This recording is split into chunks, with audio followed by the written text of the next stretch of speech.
Hi, Tucker. I'm Todd. Hi, Todd. I'm Tucker.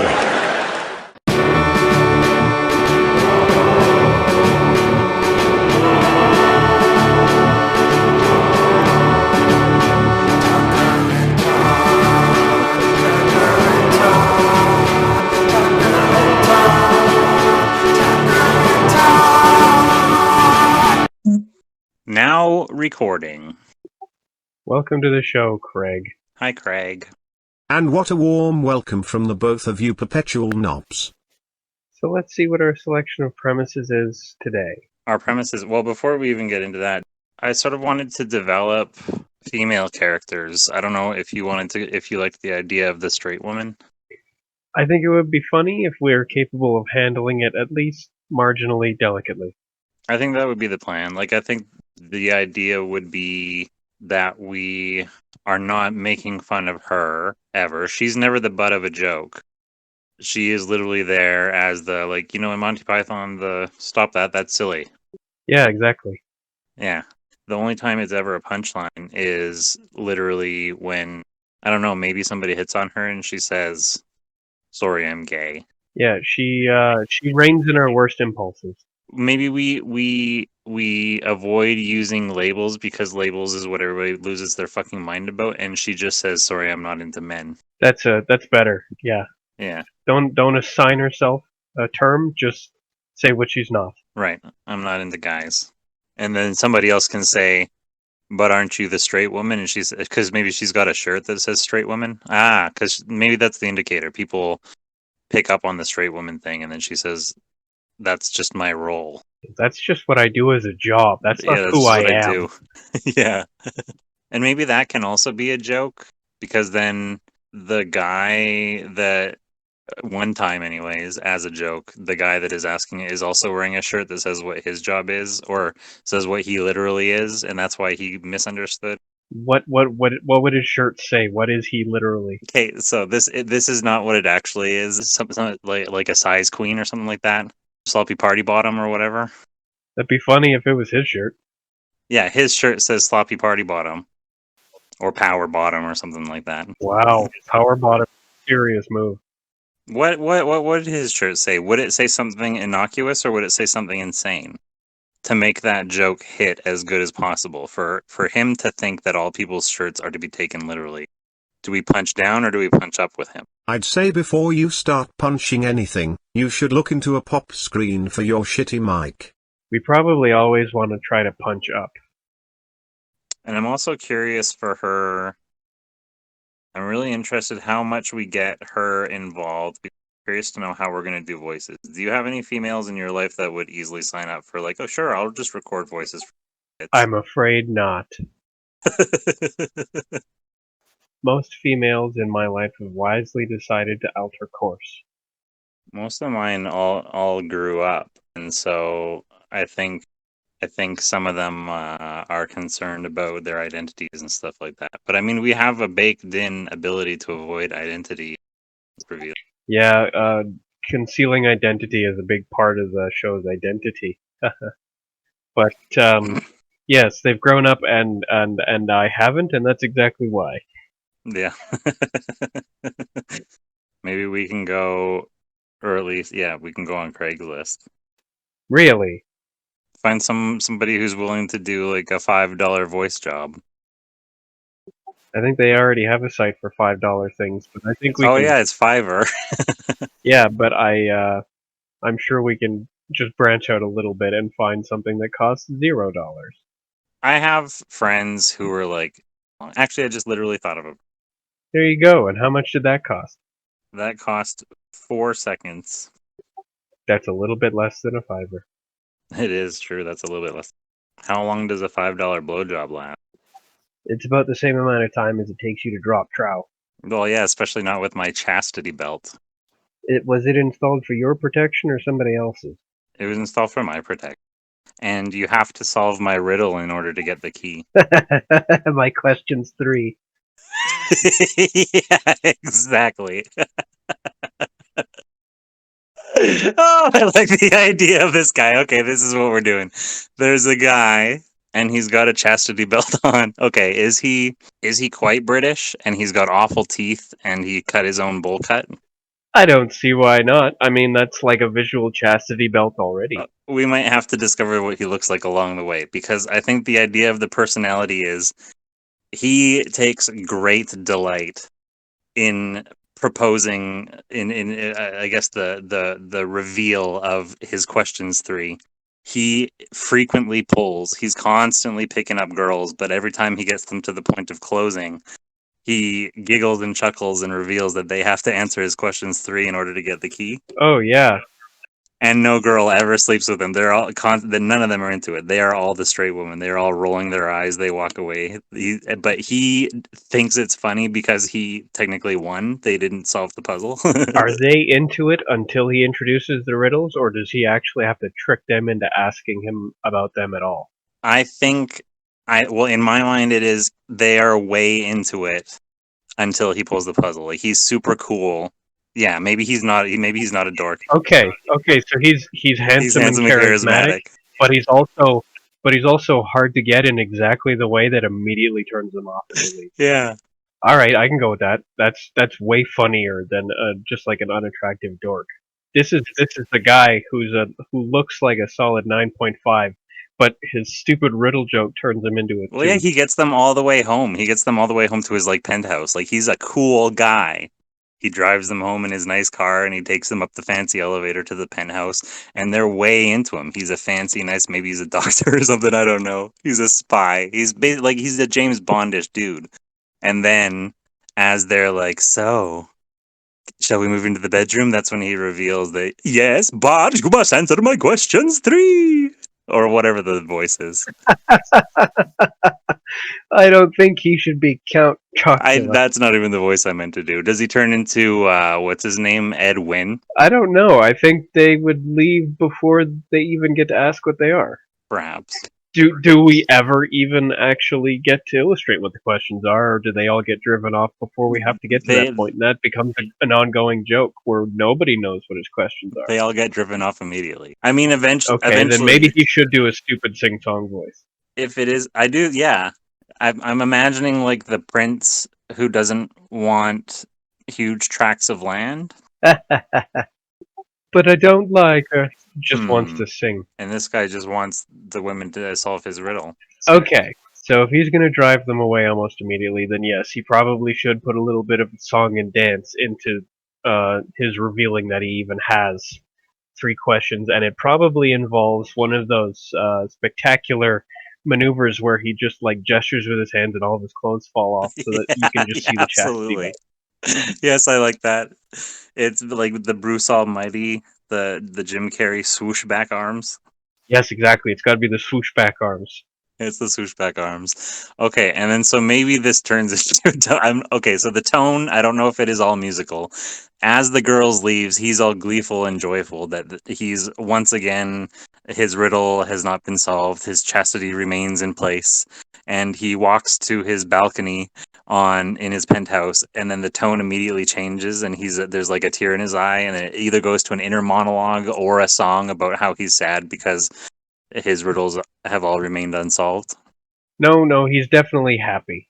He stays happy. He's super happy that he has bamboozled yet another woman that was out for his purity. Is this a whole sketch just about him? Does it go somewhere from there? Does it end on him being happy? Do we need a lot of lead up and that's the end of it? Todd's mic stopped working for several minutes here and he rambled on the entire time without noticing. We join them. In the future. Hello? I don't know. Hello? Where did I lose you?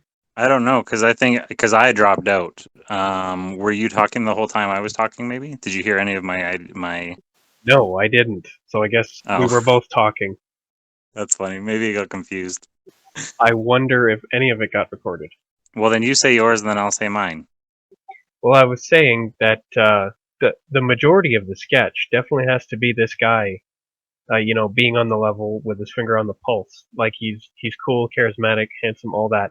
And, like, most of the sketch is proceeding just kind of as normal, as you would expect the romantic comedy thing to go.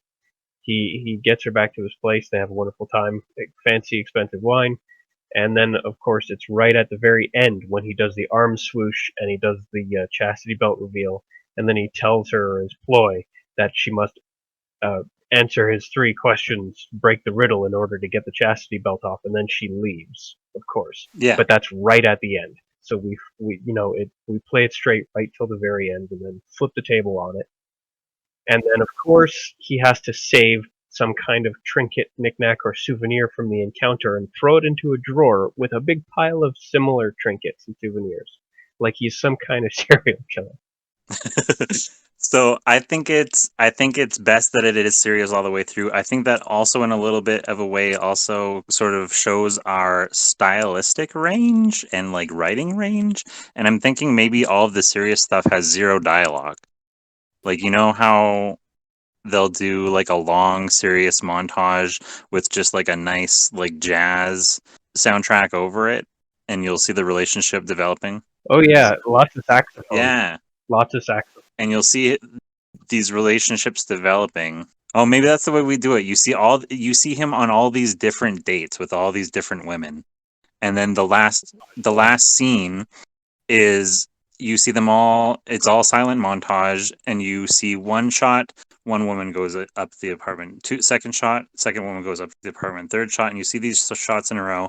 And then it goes into grid where you've got 9 or 12 or whatever of this guy. And he says, "Now you must answer my questions 3," with the arms up and the clothes fly off. And then you see the grid, all of these different women all respond with disgust and then turn around and leave. And what I had suggested when my sound went off was that he has taken their clothes off when they've gotten to the apartment, right? So he's taken the left shoe off, and that's when he declares that it's time to answer the questions. And as they leave, he's holding the shoe, and that's when Columbo appears from the darkness, tapping his fingers together and says, "Yes, another one for the collection." Ugh. That took an even creepier Is that turn. too much to work in the 2 plots? No, it's probably not too much. It just caught me off guard with Columbo showing up with it. Columbo always catches me off guard. This is Columbo's best man. Is that how we're going to do this? The best man? That might be how the best man gets bested down the road. You've bested my best man. So this guy is Columbo's best man, or the other way around? This guy is Columbo's best man. Or maybe he's, yeah, I don't know if he's his best man, but he's one of his agents. He's got a network of agents around the world who are smooth, suave weirdos who are stealing women's shoes for Columbo's collection. So is it the shoe that he collects, then? Yeah. She must be in such a hurry to get out of there. Yeah, I don't know if we do multiple women or one, and one of them just says, and like, because her reaction would be, "Oh my god, another one of these," and then she just runs away. You mean this has happened to her before? Of course. This is the Tucker and Todd universe. Whatever city we live in. Where do we live? Gotham. Someplace, Our Gotham. some kind of nightmare reality by the sounds of it, where women are constantly getting accosted by guys in chastity belts trying to get them to answer riddles. Well, there are many men. There are many agents that work for Columbo. She just happens to have run into one of them before. So Columbo has all of his guys just being these suave, smooth operators who just like bamboozle women. Yeah, I actually like the idea that he has like these gangs of guys, and so every now and then they all do show up together. They all have the uniform of like the suave, smooth pickup artist. Does this team have a name? Oh man. Well, you can't trust me to come up with that on the top of my head because it's going to be a clunker. Some of your clunkers are our shining jewels. Maybe that's true. Okay, I almost sort of want it to be a parody of something that does exist in name. So instead of the A team, it's the B team? I mean, that's a possibility. I was also going to say, have you seen Kung Fu Hustle? I have. Do you remember what that group, the gang, were they just called like the Axemen or something like that? They were just the Axe Gang. Sucks. I wish you can't play on that too much. No, it's a pretty stupid name. It's basic. We have axes. Okay, well that's us. Doesn't leave much room for anything else. Like I kind of want to call them the Ashamed Boys. The Ashamed Boys. What are they ashamed of? Well, they're not the Proud Boys. No, they're not. But They're not ashamed. They're quite proud of what they do. They're called your. Bleep. Alright, now that's a clunker. That is a clunker. I'm cutting that out. Actually, I'm ashamed. Yeah, your material relating to your mom is just automatically snipped. Yeah, we don't do your mom material. Actually, I'm setting a challenge to ourselves to come up with a your mom joke that is original.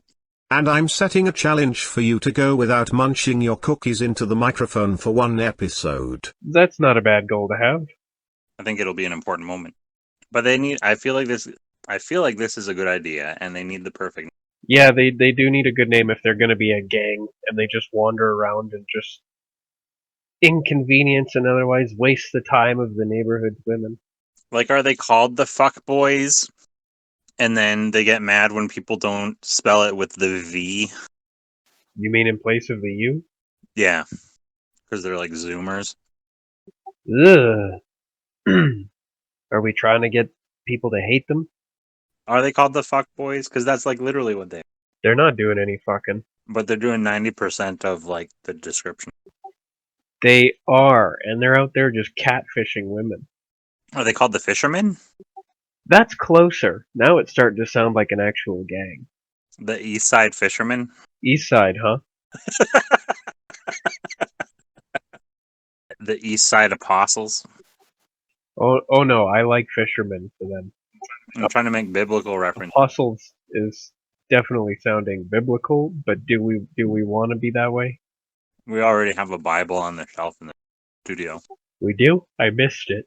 I thought it would be funny if we had a Bible in the studio, and it might like it might lead to an adventure someday where like a demon comes out of it or something. Either that or we actually have it hollowed out and there's something inside of it.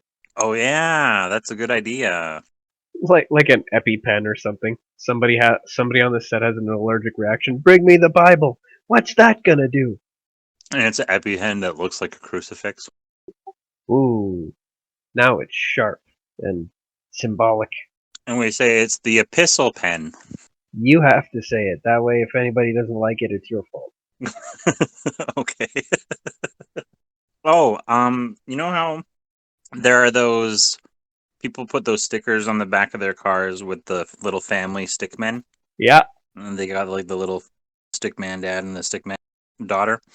How funny would it be if somebody to have the stickers of pissing Calvin dressed up as R. Kelly pissing on the little stickman? Can we make a stickman look definitively like R. Kelly? Yeah, you put him whatever he was wearing in that music video that he was. Or you just make it Chuck Berry, so there's a little more, what's that called? Distance? You were trying to say statute of limitations, but you came up with distance. Nice. He never got in as much trouble. No, that's true. He never. Which means that fewer people would get the reference. Had we gone anywhere with that? Or did we finish a story about anything?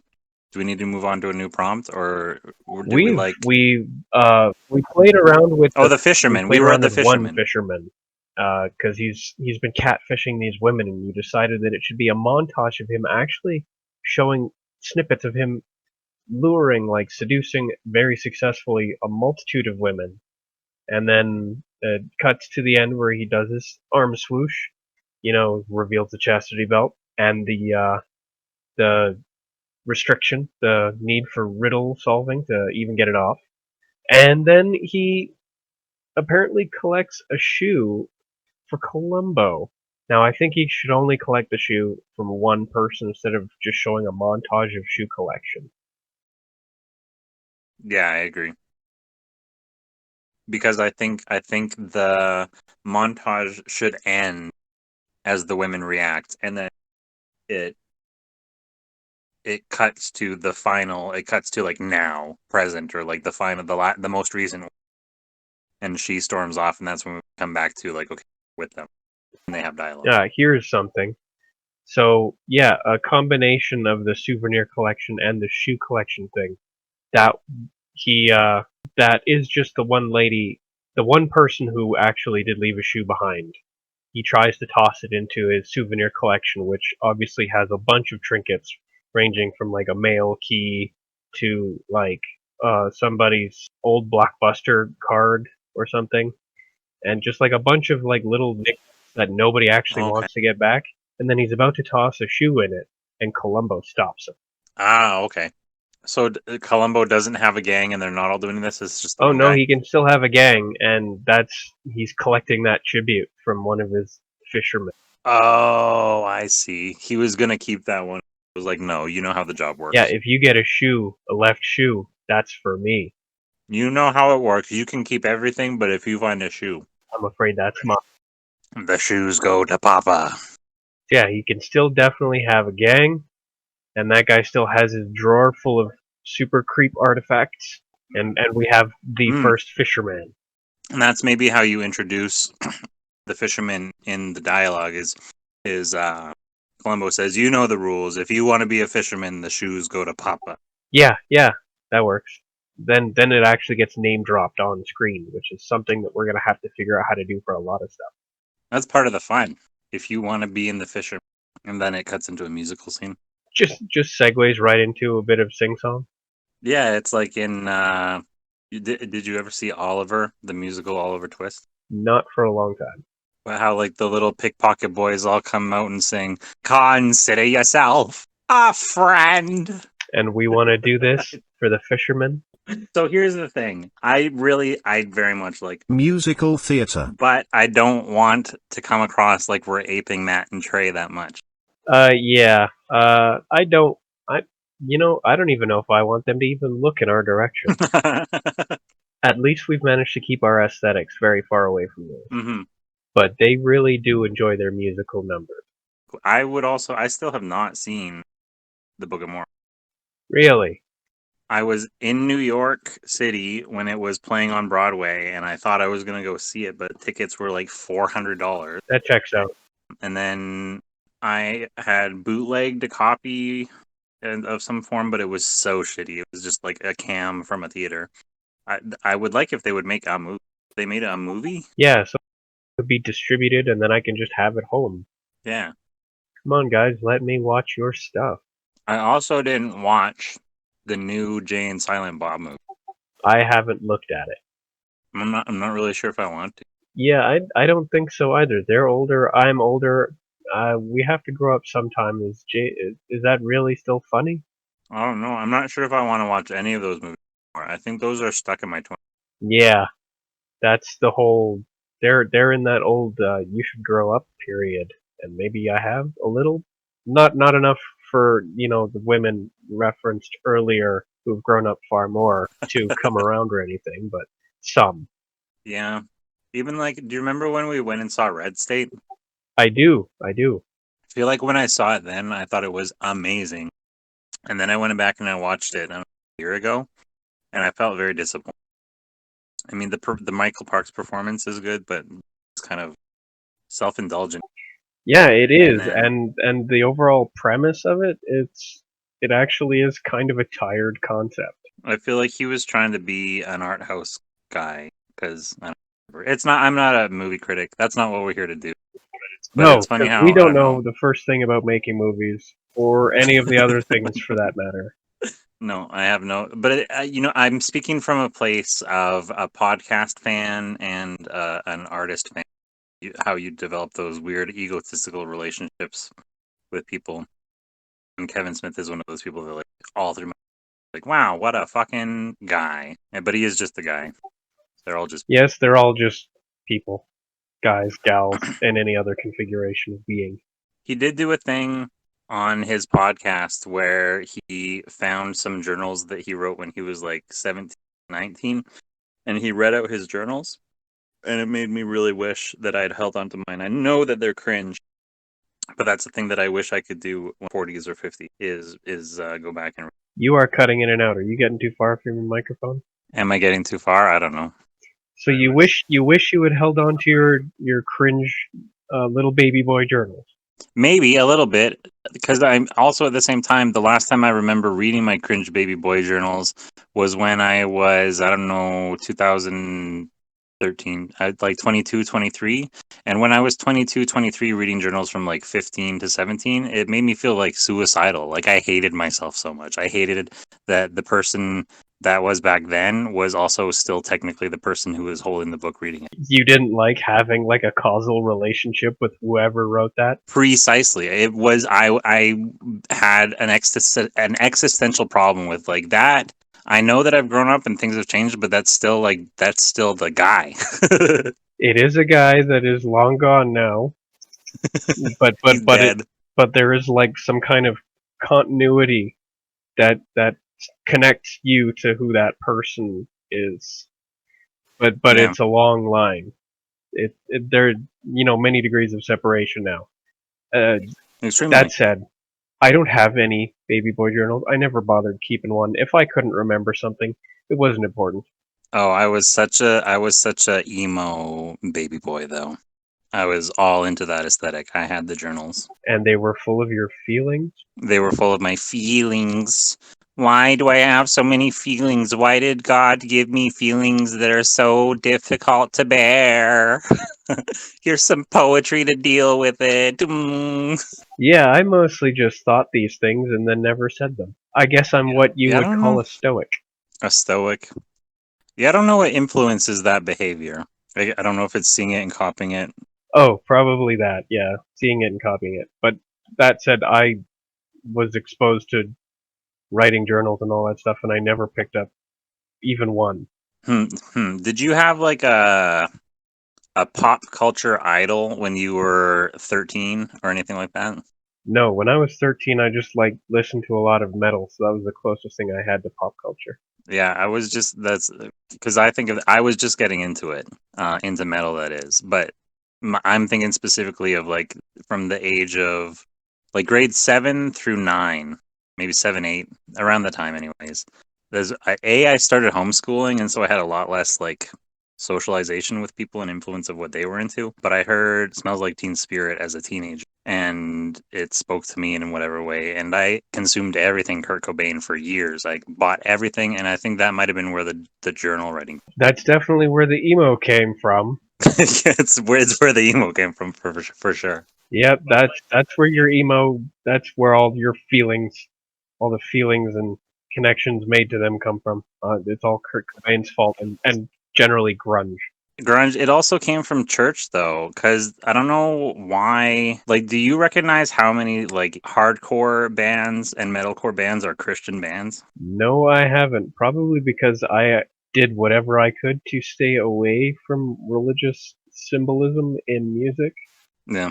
So as soon as I got a whiff of it, I dropped the band. It's probably as I'm thinking about it now, I assume it's like an aesthetic rebellion thing where, because I was obsessed with, all of it. I think before I got into Nirvana, the first heavy music I listened to was like from the Matrix soundtrack. So I was listening to like Marilyn Manson and Rob Zombie and stuff.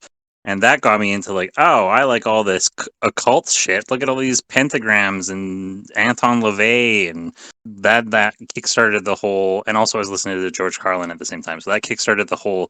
Well, let's go in the other direction thing. And I think that just happened to a lot of teenage kids who spent way too much time at church. Was like any aesthetic that was different from that. It was like, well, let's run in the other direction. And now we're all in metal bands. I certainly get that. The whole total. Let's just put this in reverse. Yeah. Especially with fucking LaVey, because goddamn Satanists were everywhere in the high school years. Yeah, that whole Satanism thing. Yeah, I guess if I think about the people that were around, yeah. Is that a thing that's around anymore? I don't know. I have no impression of what the youth are like right now. I'm so curious. I have no idea. I don't know if it's cool anymore. I know it was only interesting at the time because it was cool, because it went against the grain, because it pissed your parents off. Yeah. But I'm just curious in general, not specifically like Satanism, but what are alternative kids like now? Because I feel like there's so much pop culture variety. Everything is so segmented and compartmentalized. I hate to say this, but they're probably Redditors. Probably, yeah. Oh man, I don't know what our podcast has turned into. Today's podcast, we have strayed far from God. But hey, it was the birth of the All fisherman. right. Yeah. We created the fisherman and we created a sketch. It's almost the turn of the hour. Let's see if we can't find another premise and get back on task. Okay. And no, you can't do the High Council of Karens. No, I'm not doing that. Not today, anyway. Okay, is this a good thought, or have we already addicted to red pill? Expand on it. Explain it for me, and for anyone listening. Well, the way I saw it, as a guy who demonstrates and displays like erratic addictive behaviors, like he's all strung out, but he is consuming red pill articles in the same way that one would consume pills and then getting high off them. So he's not just deriving gratification, he's actually getting such a dopamine hit that it's actually created an addictive response. He's gambling. He's a problem gambler with red pill articles. Yeah, and he's like hiding it at work and hiding it in relationships and that kind of thing. He's like gaslighting his girlfriend or whatever. So he only reads them in secret. He like locks himself in the bathroom and just reads red pill articles, a couple of them just before dinner, and then he comes out. Or wait, Like he needs to sneak off to take one in. This might need to be a little bit more absurd to fit into our whole deal. And maybe what it is he actually does have a bottle of pills, and they are little red pills, and they pop out and they're anthropomorphic. And each one of them contains friggin' like an anthropomorphized rolled up piece of paper that happens to be a red pill article. But they're, it's, what was that old cartoon where how a bill becomes a law? It's one of those guys. School, what's it called? Schoolhouse Rock? Yeah. And instead of ingesting the pill, he opens it up, it's a little capsule, and paper man comes out, and he's an article. Well, so is it an article in the pill, or is it a pill that is a little guy that's walking around who's going on a little rant and like lecturing? Well, you open up the pill, and the lecturing rant comes out. Okay, the lecturing rant comes out. So it is an article. So it's online then? Is it a little tablet? I don't know. All I know is you open the capsule, and the bill becomes a law. The bill becomes a law. Now I'm sort of afraid. It's been actually a long time since I've looked into what the red pill community is even talking about. Are we afraid that talking about red pills is going to bring in the funny crowd? Not talking about... Oh, interesting. Oh, you know what? Yeah, there's certain search terms that I don't want. Oh, that's awesome. I already like where this is going. Oh. Is it literally Neo? And he can't stop taking literal red pills because he thinks it's doing something that it's not? I actually like that better. If he's taken, which one is the one that frees you from the Matrix? No, I'm gonna have to look this up because I thought the red one is the one that gives you the truth. That's why they call it that. And the blue one I keeps thought you in the so, Matrix. but I can never fucking remember. That part was so unimportant to me when I was watching that film. I think it's the red pill that tells you the truth, but I can never remember. Yeah, so blue pill keeps you ignorant, and red pill shows you the truth.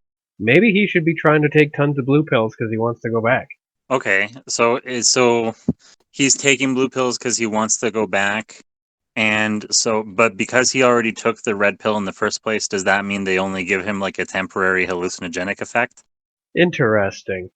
Does he have to take increasingly large amounts just to not wind up getting sucked back out of the Matrix? Here's a question. Should we be actually making fun of drug addiction? Probably not, but I'm okay with making fun of the Matrix. Yeah. We can make fun of things so long as we kind of present some sort of message towards supporting people getting help rather than condemning them as worthless junkies. Oh, that's all it takes is one guy telling Neo that we care about you, Neo, and we want you to get better. And then he literally eats an entire shovel full of blue pills, and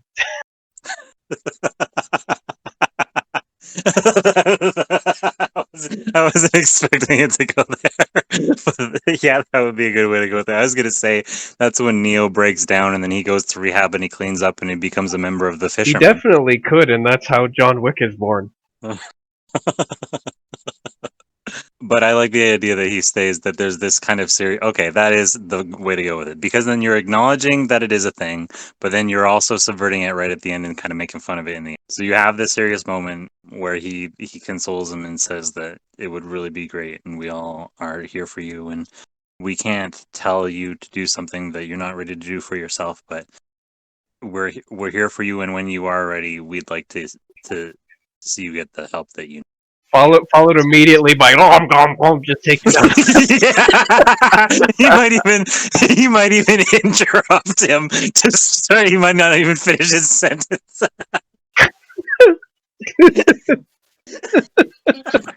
Jesus Christ. Yeah. Yes, let's go in. Yeah, okay. That's the money right there. Yes. So we have that heartfelt moment, and then we have Neo completely shit all over it. I definitely think he should interrupt him right at the end. Yeah, you should interrupt him so he cuts him off completely. Okay, and then it fades to black, and we have like a helpline number. Yeah, probably. But yes, the funny factor in there is definitely in Neo completely subverting it and just drowning in blue pills. And then yes, He literally turns on the sink faucet and blue pills are pouring out into his mouth. yeah, like a slushy machine or whatever. Just and yeah, immediately following black screen, white text, but seriously, and then help number, Seriously, and then help number. Oh my god, I teared up. That's how we can have our cake and eat it too. That's the most satisfactory thing that could have come out of that prompt, I think. Neo addicted to blue pills. It's not even red pills. He doesn't want truth. He wants to go back to the lie. It's more comfortable. Oh man.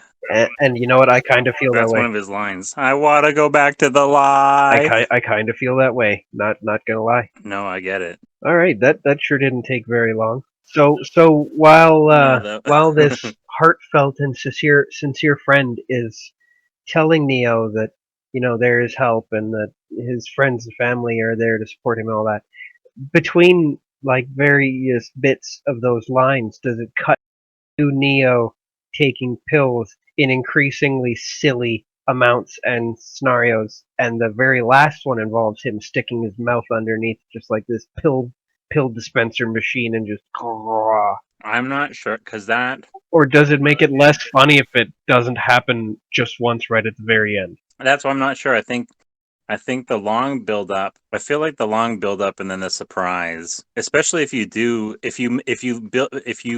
make the long moment last long enough, then the audience will buy in that it is serious. Yeah, I think that's the best course of action. And if we're gonna do an entire sketch about that, there's lots of opportunities before that point to show silly situations of Neo taking pills in excess in weird ways. He can be sneaking them in all sorts of different wacky ways. And yes, you're right. We should allow that entire serious scene to be extended and kind of bring down the energy, only for us to immediately whip it back up super hard. Mm-hmm. I think that is what you would call classic. That would be classic. Yes. That is the right way to do that. I think that might be our fastest premise we've ever burned through and gotten a good laugh out of. We snapped through that pretty quick. Okay, and then immediately under that, you have possible vindication for Todd. Discussion of at least one episode of House that safely portrays a sexually confident kid, yet somehow manages to sidestep calling the kid sexy. It really happened. There was a kid who wound up getting exposed to basically sex hormones. That his father, who was getting older, but had a younger girlfriend and wanted to keep up with her, was using some male health product. I think it was like an aftershave or something else. Just like some simple treatment that for him was just a little bit of a zip, but for an undeveloped child was like nuclear. And it just caused all kinds of dangerous levels of development for both of his children. But the male child immediately started becoming sexually confident, and he even grabbed Cameron by the ass. Okay, so there's sort of a way into that is relevant too, because one of the big sponsors that a lot... You just dropped out. Welcome back. I can make noise? You sure can. One of the big sponsors that a lot of podcasts have is... Yeah, a lot of the podcast has is Blue Chew. Oh yeah, Painkiller likes them. Okay. So that we could sort of introduce the idea that somebody ordered a box of Blue Chew and a kid got a hold of it somehow. Do not do this at home. We'll be doing PSAs for the next year. Well, and then another, because when you said sidestepping, calling them sexy, but also, so there's the episode of House, and then there's also, I don't know if they did a House episode about this phenomenon, but did you know that news story about the woman from, it was Romania or something like that, who had a cellular problem where she didn't look like she aged.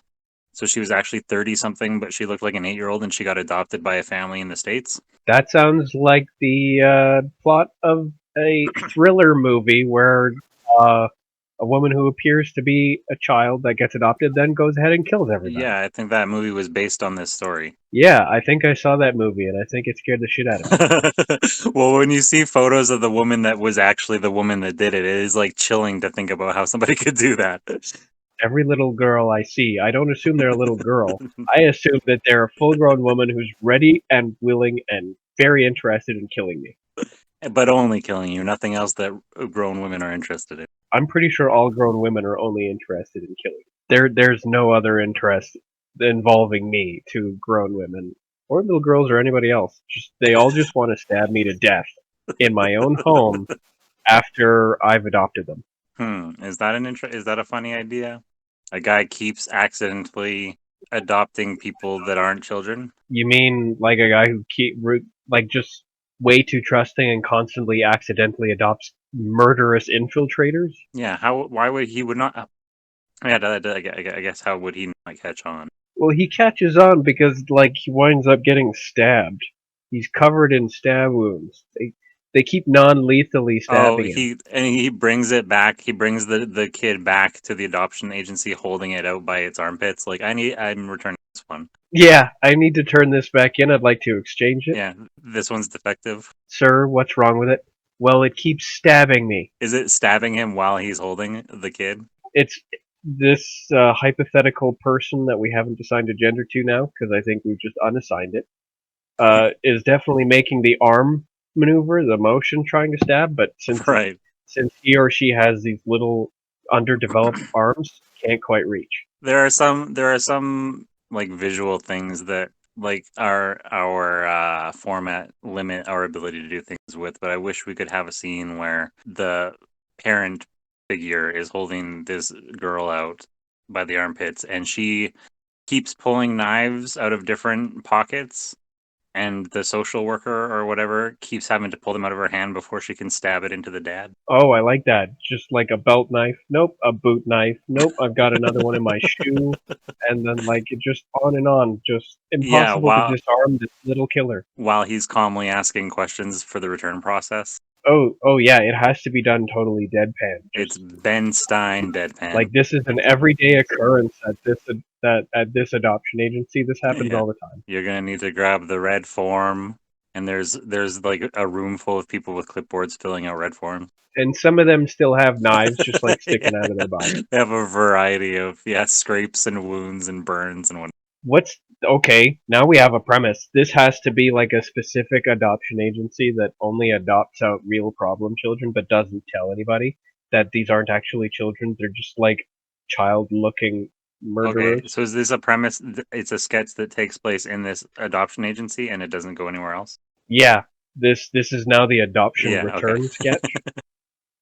Because this guy adopted a murderous infiltrator and is trying to take this child back, or what he thinks is a child, back to the adoption agency, only to find that there is a room full of people making similar returns, all of whom are even more injured than he is.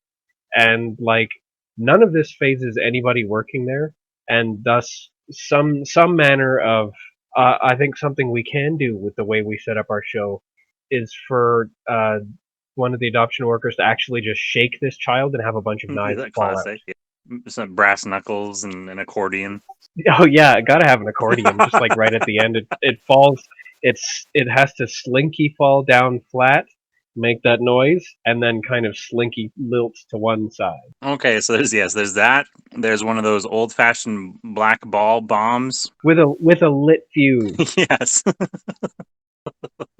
Yeah, just like a big assortment of weapons can fall out of this kid. I think that we could do. Yeah, that's easy. The kid can't constantly be drawing new weapons, but we can give him or her a shake and have a bunch fall out. That's something within our purview. And then it's like, I'm gonna need you to put the kid in slot in like this bin over here, Yeah. and I'm gonna need you to fill out this form, and we're gonna need some government issued ID, etc. And then all these other people are in the same process. And this guy, the scene can end with this guy walking out of the agency with his exchanged kid. It's a new one, and it's just like this kid has to look overtly evil and sinister, but this guy is ignorant of it. But like this kid has to look super dangerous. He's got it's like Obviously just the spawn of Satan. What is something that a very small child can do that looks immediately threatening in like a conceptual way? Like if they're playing a game of Risk and they're destroying China. Well, I was gonna say maybe one thing we could do is it's a scene. It's as so this child is leaving with the parent, because maybe there's a point where he sits down next to another parent and they have a conversation. Because I was thinking maybe there could be like a "so which one is yours" moment. Go on. I was gonna say, and then so because he's got one person that he's bonded with, they leave the new child and the guy that they leave together, and there's a moment where we have the new little girl who's leaving framed. She turns around to look at the guy who's still sitting in the waiting room, and she's framed exactly like the little girl who burned down the house meme. And I can do a half-second flash of the burning down the house meme where our little drawn girl is framed where the little girl is, and it flashes and shows her and then flashes back. Yes, that works. And then the dad reacts kind of like rubs, or the guy who's sitting still does like a shock take. Oh, does anybody even notice? Oh, maybe not. I don't know. Oh, she looks at the camera. Yeah, like look at the camera. Is it funnier if the audience knows that these guys are in immediate and terrible danger, but they don't? Right. Yeah. That's good. And yes, this is an adoption agency that specializes in this for no good reason. What are they called? What is the adoption agency called? Oh gosh, this is 2 times we have to name things in one night. Is there some sort of reference to all of the kids being Slavic? Was that instance that you told me about? That story was that the Slavic person? Well, I think she was, Romanian or Ukrainian or something like that. And I think the girl in the movie was Russian, wasn't she? I think she might have been. Was it called? It was called Orphan, right? I thought it was named after her. Oh, I don't remember. I'm sure I've blocked out an awful lot of those traumatic memories. And I'm sure a lot of them are going to get dredged back up if I have to write a script for an evil, murderous infiltrator adoption agency, which will be very funny. The more traumatized I am, the funnier the script will turn out to be. So is the agency called like Trans-Siberian? Is that too on the nose? It might be. Whatever it is, it needs to be subtle, but like be kind of an off-putting name, or one that makes you vaguely uncomfortable because it sounds sinister. It needs to be something that can be easily explained away. Well, I mean, in order to make it sinister, that can be done in their like branding. Yes, it can. They can do the shit out of really scary looking logos. Okay, so we're returning this child. Oh, does this play into Columbo's CCAN at all? Yes, it definitely should. I completely forgot that we had an entire CCAN full of immigrant children. Don't take that too literally. We definitely don't have a real one. Is it just called the Eastern Bloc Adoption Agency? Yeah, I don't see why not. Should we get really cheeky and include a hammer and a sickle in their advertising? Like, I think that's what I sort of had in mind. Well, then we're on the same wavelength. This is some Soviet stuff. At least some number of these fully grown infiltrator units obviously have to be legitimate Soviet spies. Maybe we call it something Adoption Federation. That definitely sounds pretty communist. Meh. Okay, so it ends with How does it start? It starts with this guy bringing the kid in. Yeah. Do we start with the incident where the child tries to stab him? Because if we do, we can have him, like pick up this child and be like, "This won't do at all. I'm taking you back," and with no other context whatsoever. Either that, or we can have him immediately start with trying to return this child. Maybe it starts with an incident, and then it's him doing sort of a casual realization, and then like rolling his eyes and casually picking her up and saying, like, not another one kind of thing. 3 weeks earlier, kind of cut. Right, I forgot we started with this guy being a routine adopter of murderous kids. Are we keeping that in? So this has happened. Yeah, I haven't decided yet if we should do that or if he should be like surprised and angry, and that should play out in his return somewhat. Because otherwise, he knows the process for returning. Maybe he has an incident, and while he locks the kid in a room or something like that, like he I don't know. He gets away. He locks himself. Okay, he locks himself in a room or a closet or something like that, and calls one of his buddies who also has adopted a child and asks for advice and says, "You know more about this than I do. What do I do?" And the guy comes over and says, "Oh, I see what it is. You got one of these," or something like that. Or did you get this kid from the Adoption Federation? I mean, while you were describing that scene, I had an image in my head of this guy calling his friend, and his friend being unable to pick up the phone because his own adopted child is chasing him around with a fire axe. Oh, yeah. Okay, so he's unable to pick up? Yeah, his friend can't come to the phone because he's being chased around by a child with a fire axe. Big red fire axe. And then, so how do we go from those guys to the agency? Well, as I said, I think this guy might just manage to use his superior reach and just pick this stabby child up, Oh, who is continually trying to stab him with that downward, stereotypical stab maneuver. But the arms are too short, so he can just hold this kid outstretched. The kid never tries to stab his arms because the kid's stupid, right. I guess. And then he's just like, "This won't do at all. I'm taking you back." And then immediately goes to return. I was gonna say perhaps after he can't get through to his buddy, so he then calls the agency and they say, "Well, we can't do returns over the phone. You're gonna have to bring the child in." I like that. And then he's like, "Well, do you have any advice? Like, how do I what am I supposed to do?" It's like, "Do you have any oven mitts?" I don't know why that was so funny to me.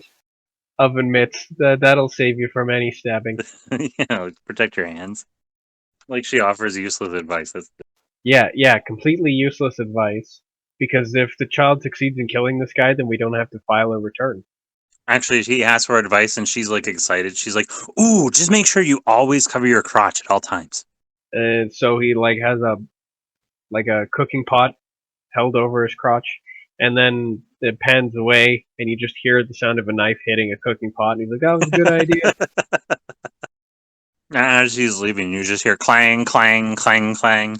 Yeah, yeah, it was good advice. And so yes, we bait and switch. He calls a friend who should know more, but said friend is very indisposed, currently being chased by an axe. And so we call the agency. Agency says we do returns, but you have to do it in person, and you have to bring the child. And then gives advice regarding protecting crotch and also oven mitts. You'll have to bring your child and the receipt. And the receipt. And your permit. Right.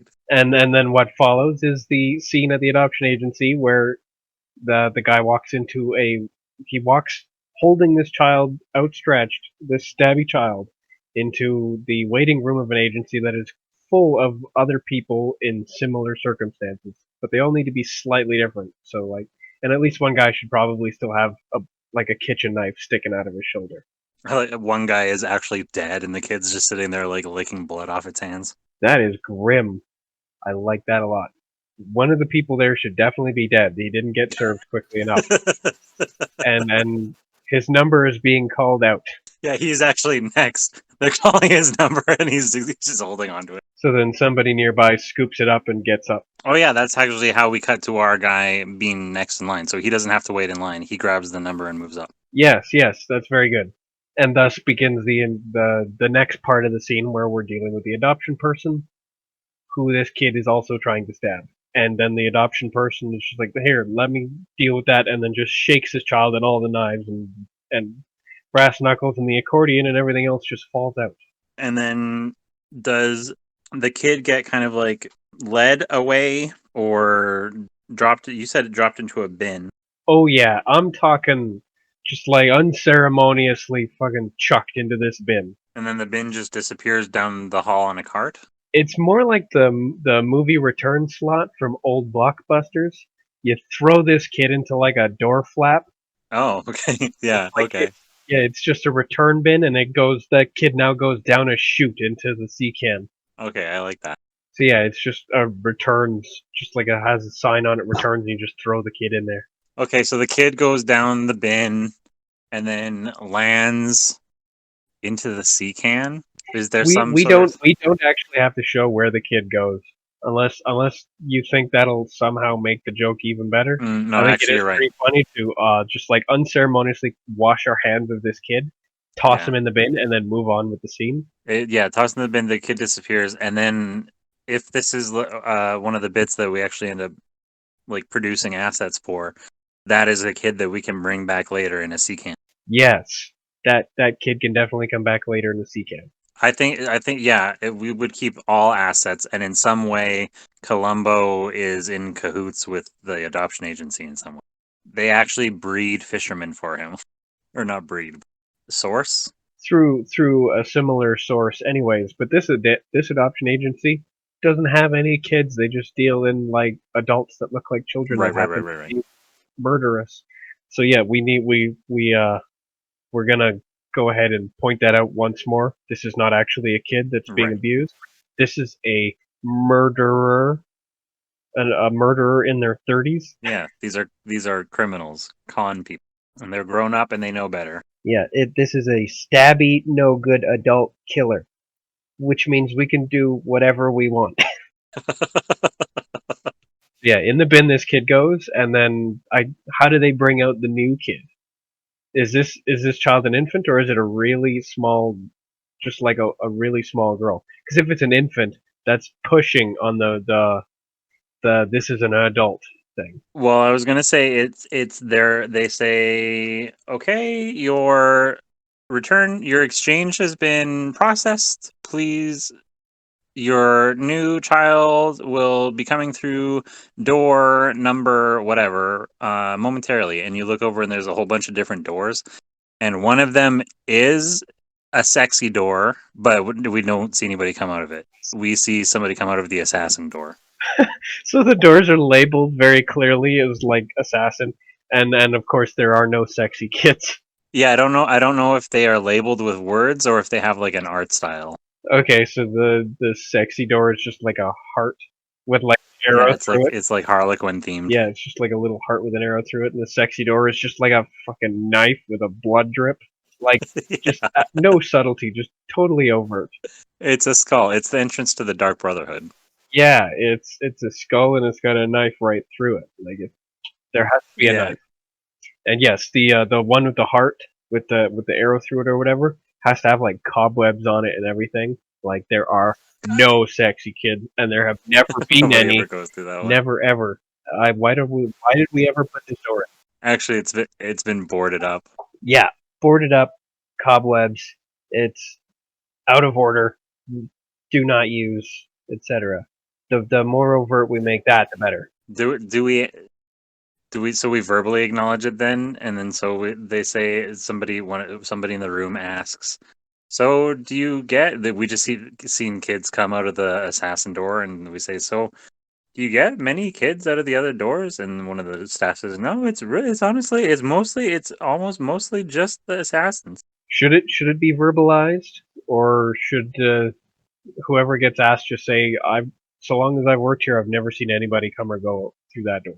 Or should anybody ask at all, and should we just leave it as a purely visual gag? The visual gag is good. I'm a fan of that always. Me too, especially now that we have a set and we actually have a visual medium. We can do visual gags all day long. Alright, so we just returned a murderous child infiltrator. And they leave with the new one. Is there anything else we can add to that before we wrap up that sketch? I don't think so. They have the exit. I think we basically said what the the last shot was. That's established, so it doesn't need. Yeah, it's got an ending for sure. Yeah, I don't think that needs to be a top of. All right, then I think that one is done. That's a done one. Shall we squeeze one more in? Yes, I think we can definitely try. Oh, so yeah, you know how we were going to do that episode where we took a side in the Israel versus Palestine debate? Oh my god, did we really actually consider that? I don't know if we considered it. Because I was about to say how I had come up with an idea how we would meticulously abstract a parody of Schindler's List using Craig's List. I do remember that. Which would be sort of funny to do it all in black and white, and then the only thing that's colored is Stan.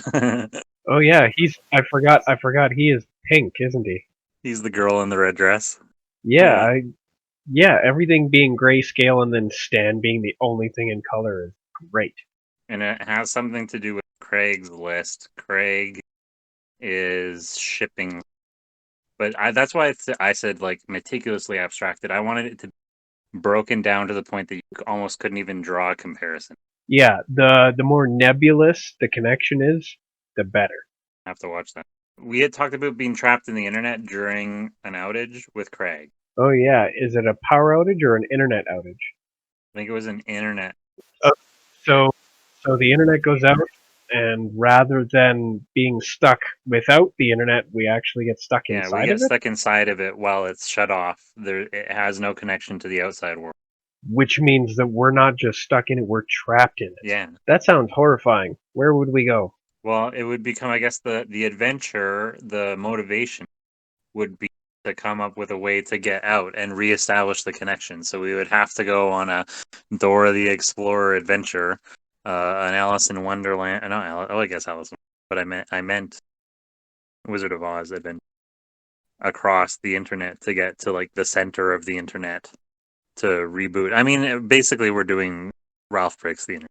So we're not just entertaining ourselves until the internet comes back online. We actually have to reestablish the connection physically, like ourselves, manually from the inside. Well, I assume. Is there a massive internet outage and we actually save the day? Well, I think that I don't know if we specifically saved the day. I think we might have caused the outage, so our punishment is that we have to go on the arduous journey to get back. I definitely think we are capable of causing a massive internet outage. Well, now that I'm thinking about it, is this our feature-length film? That does sound like the kind of thing that would be like a film and not a sketch, because we break the internet and then we have to save the entire thing. That's a hero's journey. Yeah, like there's room for literally the entire circle of the hero's journey in there. Well, then can we flag things, Discord? You can pin it. Oh yeah, pin it. Yes, it did. Oh, I see how that works. There's a pin at the top. Unfortunately, I can't edit the message for you, so you have to edit it. Although I could just unpin yours and pin a new one.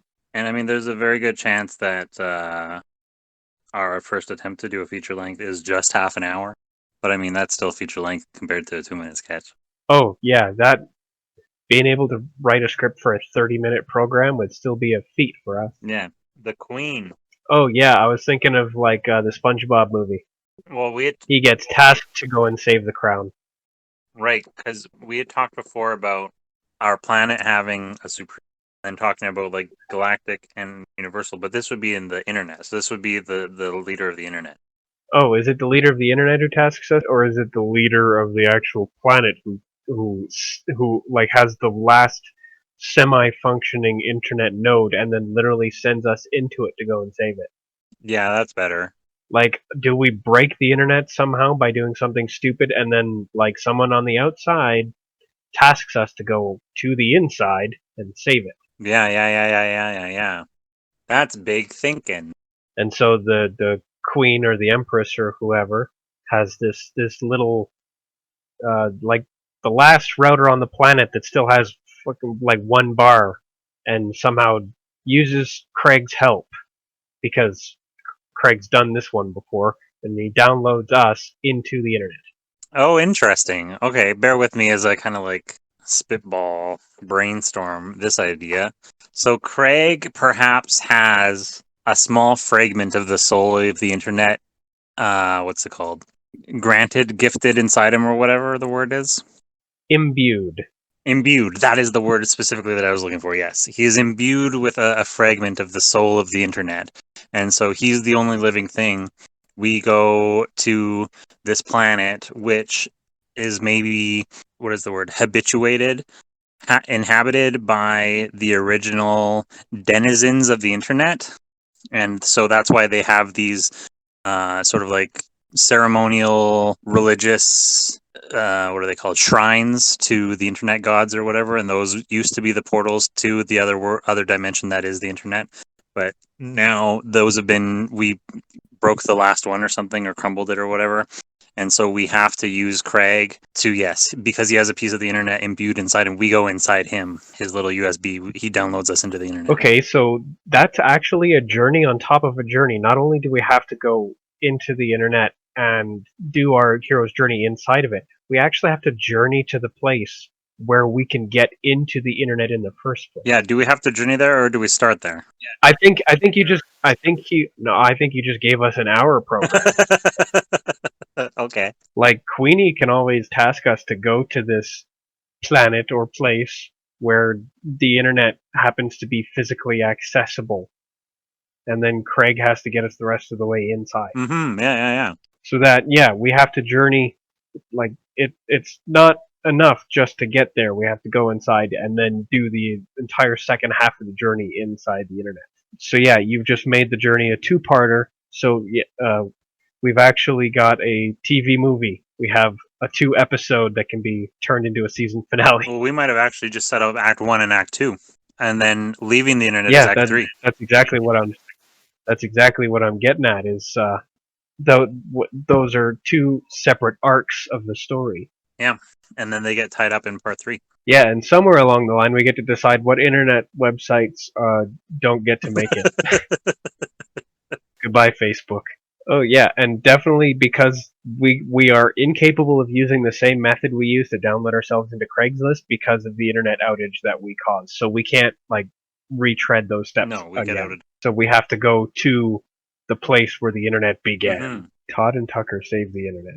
Well, that's funny, because you know how I was telling you that Todd and Tucker use their imaginations would be Todd and Tucker UTI? Well, Todd and Tucker Save the Internet would be Todd and Tucker STI, so it's all good. Yeah, I like that. That's really good. I'm sorry, Parker and Stone. We're not doing this on purpose. Maybe we are a little bit. A little bit. Hey, our puppets are made out of one piece. And they're very handsome. Yeah, they've got good teeth. Especially that one fisherman. Yeah. Oh man, all the characters. I'm gonna need like a briefcase to keep everybody like compartmentalized and divided. Something with dividers in it, because they'll probably wind up being divided by theme. Themes and characters. Here's my stack of Todds with 19 different faces. 2 of them are the same face, but you just try to convince people that they're different faces. I was watching today the episode of Parks and Rec where Adam Scott has been fired from his job, and so he's making stop motion animation films, and Rob Lowe comes and tells him that he's depressed and he needs to stop, and I felt personally. You felt personally what now? Personally attacked, that's what the kids say. Ah, right. Because this guy is pursuing a creative avenue because he's depressed. Yeah. Yeah, that checks out. Not my fault that being creative is like the dopamine thing. Yeah, right. Does anybody give a shit that we saved the internet? Does anybody even know? Well, I mean, we were tasked to do it, right? We were sent on this super important mission, so I assume whoever sent us is going to give a shit, even if it never winds up in the news and we never actually get like a great big ceremony like they did at the end of A New Hope. That was at the end of A New Hope, right? Not The Empire Strikes Back. The medal ceremony? Yeah. Pretty sure that was A New Hope. I mean, we can have one of those and totally lambast that. I was sort of trying to think of a way that we could do that. The moment you said the end of New Hope, I was like, ooh, medals. Yeah, I want a medal, don't you? And like, we can have like a very large hairy friend we met on the internet, only like we never actually do. They just happen to show up for the medal ceremony and be like, who's this guy? Don't you remember your friend? Okay, and Craig is there and he's got white and blue makeup on? Yeah. And who's gold? Stan. Stan is gold. Columbo is gold, and Stan has an Ewok. Stan is an Ewok. Yeah, okay, yeah. We're gonna ruin this entire thing. I love it. I like the idea that the planet that we're on, getting the award ceremony or whatever, is actually like it's like a forest planet with those little pyramid temples. Yeah, like Alien versus Predator style, like temples full of like weird technology. Yeah. Because this is the source of the internet. Is Craig, as we're walking around, Craig is like nostalgic. He's like, oh, like this is the planet that he grew up on or something. Ooh, this is where Craig is from, huh? Yeah. Maybe he's disappointed. Maybe he thinks it's kind of gone to shit. I like that idea. You know, let's not go there. It is a silly place. There's ham and jam and spam a lot. Oh, maybe Craig has been exiled. Everybody hates him. Yeah, he's hated, and like this is his redemption. But he's definitely been exiled, so he didn't like under pain of death. So coming back here, he might just die. That adds a little bit of weight. Oh, so he's got to wear a disguise. He's got to do something like, and we'll definitely, if he has to wear a disguise, we're gonna shit it right up completely by just like changing his hat. We'll just like give him a different beanie and tell him that's good. Because of course we don't have our face blur.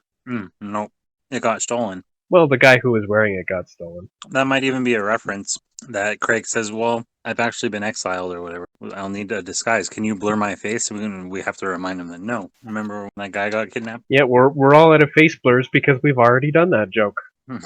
Oh, that could be it. Could you blur my face? And we just say, no, we've already done that joke. That is a reference to red versus blue. The no, we've already done that joke is a red versus blue? Yep.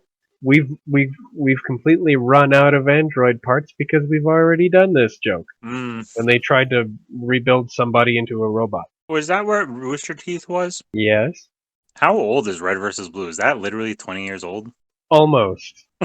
That's weird. Yeah, it keeps getting older, and I don't want to believe that I am too. Okay, so maybe that could be a feature-length film. I think that could. I think this is something that we will come back to over time. Do you like the idea of doing a 100-episode celebration with something longer than what we normally? Yeah, sure. 100 episodes. And then we throw like a 100-episode bash. Yeah, save the internet. Yeah, we definitely need to get sent there by the Queen or something, because now she can't like post on Twitter and watch Netflix.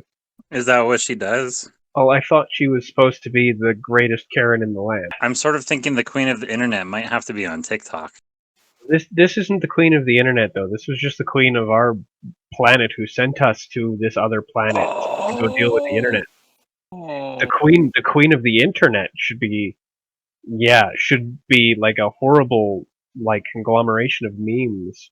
But yes, our Queen tasked us to fix the Internet, and then Craig interjects and says to do that we have to go to the birthplace of the Internet, which is actually this frickin' we got to go to Dagobah.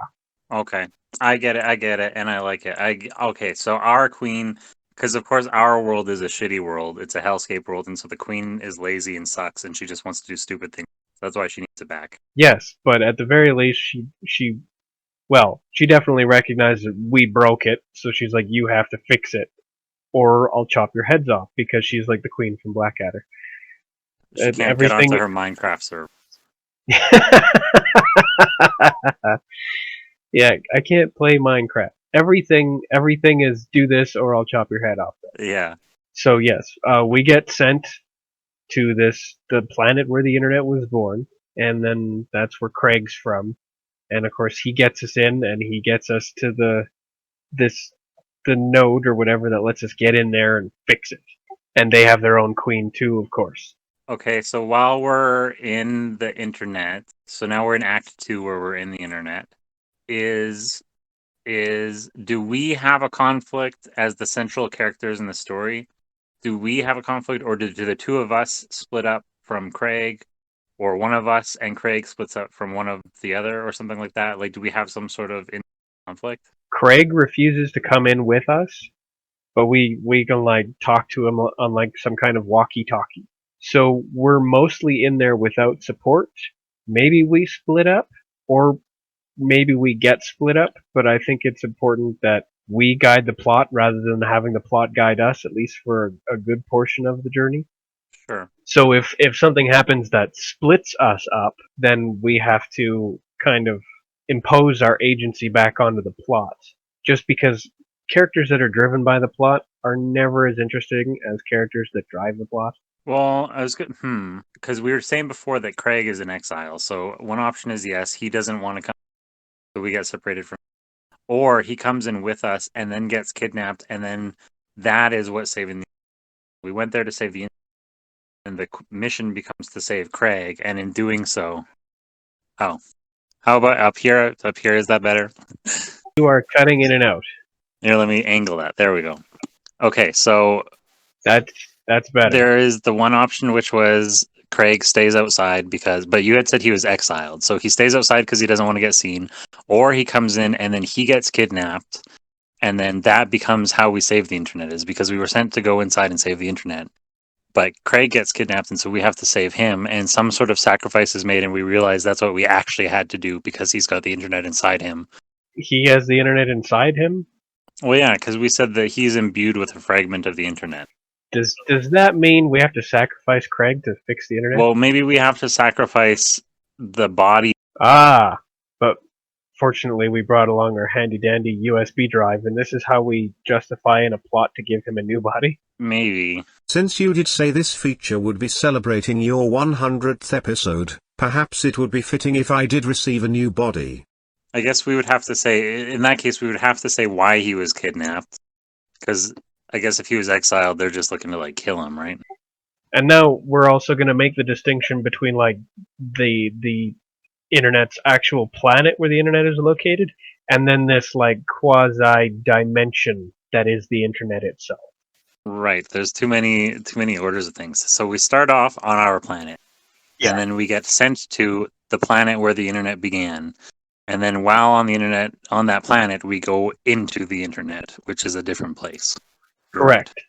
And so the different place is where Craig is from. I don't think, is he from the planet or is he from the different place? Is he from the internet or from the planet? We should probably name this planet. Right. But is that a discussion for next time?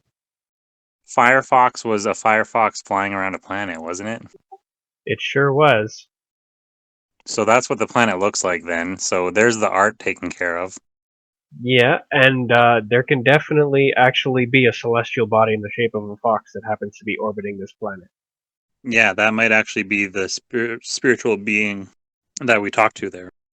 Do we have to answer his question 3 before we can land on the planet? I didn't know he was a fisherman. Oh, right. We definitely have to go. We travel by spaceship to get to this other planet, too. Yeah. We have to use Craig's spaceship that he used to fly here in his exile. Okay. It's a bit of a fixer-upper. So we have that scene where he like takes us to the place where he hangs out. He has like a backyard, a back lot or whatever, and he's got his spaceship under a tarp. Wherever it is, it's not in great condition, and we have to definitely have like a full-on Iron Man montage where he hammers it and like welds it and stuff. We're gonna need my spaceship. It should be where I left. He takes us to Area 51. Ooh, that might actually mean that just getting the ship is almost its own act. Yeah, I mean it could be drawn out as like a road trip sequence. You mean? Well, getting the ship and then traveling is almost like, well, it's a plot, that's for sure. And we're getting closer feature length all the time. It could. I mean, it could even be 2 parts. It could be we break the internet in part 1 and we fix the internet in part 2. Do you think we can actually squeeze us breaking the internet into a plot in and of itself? If anything, that's just like the first 5 minutes of the film. We just break it. Oops. Actually, yeah, that's a good idea. Actually, that could be the premise. The premise is that it's our 100th episode and we broke the internet. Everybody logged in to see it. Yeah, the entire friggin' galaxy all logged in at once to see it. That's just how aggressively popular we are. I like that sort of like, it is self-deprecating even though it's pretending it's not. Yeah, because we're self-aware and pretending that we're actually good when we're not. Yeah. So yeah, we broke the internet, and it's definitely us. And that was right at the start of our 100 episode party. And so is the queen of our planet at this party? Is that why she knew about it all so fast? I don't know if she tunes in, but she's well aware of like us. I'm sure we're being watched by like 10 different agencies. Okay, so yeah, we have to we screw up the entire internet with our 100th episode party pretty much almost right away, and very shortly afterwards we are summoned to the queen to see the queen, who naturally starts by informing us that we're a couple of fucking chuckleheads who just broke the internet, and if we don't fix it, our chuckleheads are going to roll right down the stairs without our bodies. And so we go back to the studio and we're like, oh wow, how are we gonna fix this? And then Craig has the solution. He says we have to go get my spaceship, we have to go to where the internet was born. And to do that we need my spaceship. Your spaceship? Why do you have a spaceship? Where do you think I came from? And then kind of and always then figured the internet. yeah, yeah. And then blam, Craig gives us no more than a couple of minutes of exposition, because I hate exposition. So he Yeah. tells us where he's from, and then we got to go find the ship. And then bam, we're going to Area 51. We got to break into Area 51. And see, that can kind of be, I mean, that could be a little bit quick. In fact, it could be so quick that it's actually a joke. Like we don't even show us breaking in. We only show the scene of us leaving the scene after the sirens are going on, and we're like, that was way easier than I thought. Yeah, I like those. Yeah. That was so much easier than I thought. I mean, it's that, or it's a series of shots of us being extremely proficient at sneaking in, but there's actually no security. That definitely possible. Is it funnier? I don't know. I mean, when we get to these crossroads, we always do the both joke. That's true. We can definitely show a scene of us sneaking in, and like we cut. Oh yeah, here we go. We cut a hole in the fence. No, we cut a hole in the fence, and we sneak through, and then the camera pans back and shows that like 3 feet away from where we cut a hole, there's actually an open gate that's got no guards. Yeah. So we've literally just invited ourselves in, and there's no resistance. And then it can just cut to us leaving. Well, so yeah, does it? So is there the joke of there's no security, but then it cuts to we're leaving and there's flames in the background and sirens are going off and dogs are barking, and we still say, well, that was a whole lot easier than I thought it was going to be. Yeah, exactly. Like, if anything, like, there was no resistance, and we still managed to cause mayhem. Mayhem. Yeah, I like that. You know, like, we just wandered into this warehouse and accidentally elbowed over the wrong canister, and then just one thing led to another, but nobody ever had to see. That's the joke. So we get into the hole, and then it pans to the fence with no security. We note that the fence is no security, and we go, oh, well, this is gonna be a cinch. And right as he says cinch, it cuts to the leaving with the mayhem and the... Oh, well, in that case, it wasn't a cinch. That's true.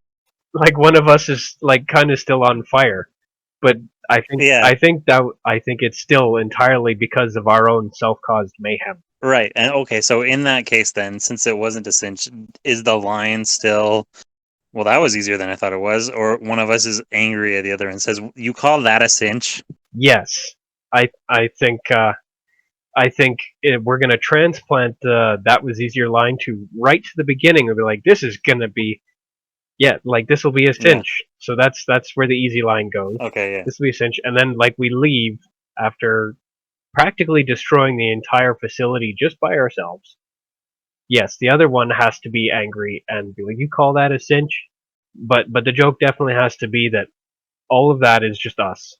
Okay, and so one of us is grumpy, you call that a cinch, but Craig is in a great mood because he's got his spaceship now. And he puts out the flames. Okay, so it's the eyebrows are on fire. And he comes over and he licks his fingers and he puts out the flames and he says, more like a singe. Oh, that'll be Craig's first pun. Although Craig is going to be slightly disappointed by the state that his spaceship is in because it's going to need some repairs. That's okay. That gives us an opportunity. Oh, because you said nailing it together. I was going to say that gives us an opportunity to go meet up with a friend of his that we've never met before who helps him repair it. Oh, yeah. That is definitely an opportunity to bring in a helpful third party. I was going to say Lando Calrissian. I mean, I guess that's sort of what that is. Is he going to be a betrayer like Lando? No. I was the example that I was thinking of specifically was Shepard from Firefly. Oh, like in Serenity when he's no longer on the crew, but he's now helpful third On party? the planet. Yeah. Even though he dies. I mean, we could actually literally do that, and that could be a shout out to Serenity. I would be delighted to shout out to Serenity. Yeah, okay, let's do that. Okay, so Craig has a Shepard book kind of friend character. And does he die? Yeah. Okay, yes, he dies, but he dies to something stupid, like I shot Marvin in the face kind of stupid. The place doesn't get attacked, we just cause mayhem. Oh my god, is it as simple as we land on him? What are we landing on him in? We crash land on him in the spaceship. We brought the broken spaceship to his planet to fix it, but we fucked up right as soon as we got there. Oh, do we have... How many planets are we going to visit? Can't we just, like, he's over in Montana? Yeah, I guess that's an option. Yeah, you're right. I just don't want to fall into a problem of too many planets. I want to limit the number of planets we have to name and decide the biospheres of and stuff. Yeah, I also don't want it to be, what was it, Rogue One, where they literally went to like 9 planets in the first 15 minutes, and you're like, all right, what the fuck is Antorus? Yeah, no, we're gonna keep the setting varied, but also we'll visit 2 planets. We're gonna go ahead and we're gonna limit ourselves to 2 planets. Yeah, he's in Montana, and we can do a shout out to Montana by putting bullet holes in the speed sign. Welcome to Montana, and the O on Montana is actually just like bullet holes. Yeah. Actually, that's perfect. That's an establishing shot. The ship, or however we're getting there. Maybe we have the ship on a trailer as we're driving it up to the ranch or whatever. We roll past the "Welcome to Montana" sign and it holds for a second. Yeah, absolutely. And yes, we're definitely hauling it on a trailer. It's too broken to fly, even badly. But that also means that we can't crash land it on friend. We might also have to do, as we're leaving, we see a sign that says "Thanks for visiting Montana," and there is an employee who is repairing one of the letters on the "Welcome to Montana" sign, and as soon as he pulls his like vinyl thing away, it gets all shot up again. Oh yeah, almost immediately. Like literally as we're passing by, like it's got to be spaghetti western bullet sounds. Yeah. This guy just never gets to go home. No, but I mean, at least he's got a steady income. Yeah, talk about job security. The Montana sign hole repairman. Montana billboard repair. He might have to have his own sketch one day, actually. Oh yeah, whoever this guy is can definitely be someone introduced earlier, similarly repairing completely futile projects that are immediately destroyed again. He's like the Mike Cabbages guy from Avatar. Yeah, we've been at it for 2 hours and 20 minutes. Yeah, I think that's pretty decent. This is a lot to chop up. Yes, and some of this is ambitious.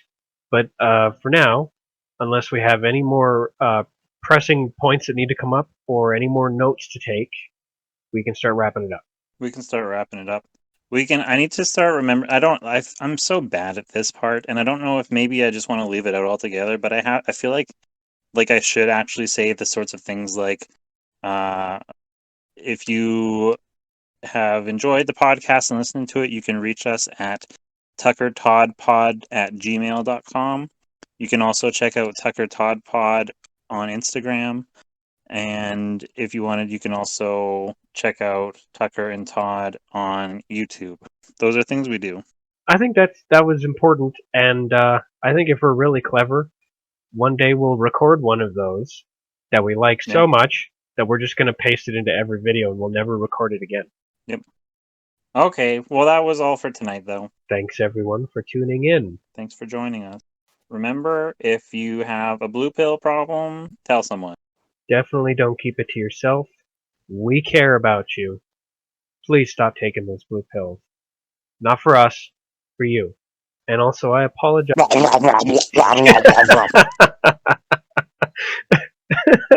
I apologize for all the terrible jokes. I don't. Good night. Fuck Tucker. Tucker sucks. And fuck Tucker's friend Todd.